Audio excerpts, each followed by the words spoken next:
படத்தின் மூலம் ஒட்டுமொத்த தென்னிந்திய சினிமா ரசிகர்களையும் கவர்ந்தெழுத்தவர் அல்போன்ஸ் புத்திரன். இவர் இயக்கத்தில் தமிழில் நேரம் என்ற படம் வெளிவந்து சூப்பர் ஹிட் ஆனது. இந்நிலையில் Facebook தளத்தில் ரசிகர் ஒருவர், நீங்கள் விரைவில் அஜித்தை வைத்து ஒரு படம் இயக்க வேண்டும் என விரும்புகிறோம் என சொல்லியுள்ளார். அதற்கு அல்போன்ஸ், நானும் என் நண்பரும் சென்னையில் படிக்கும் போது அவர் வீட்டு வாசலில் 3 மணி நேரம் காத்திருந்தோம். இன்று வரை அவரை பார்க்க முடியவில்லை. கண்டிப்பாக அவருக்கு ஒரு கதை தயார் செய்வேன் என்று கூறியுள்ளார்.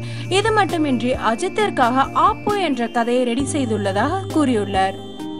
இந்த நியூஸ் உங்களுக்கு பிடிச்சிருந்தா லைக் பண்ணுங்க, ஷேர் பண்ணுங்க. மேலும் இந்த மாதிரி சுவாரஸ்யமான நியூஸை உடனே தெரிஞ்சுக்க நம்ம சேனலை சப்ஸ்கிரைப் பண்ணுங்க.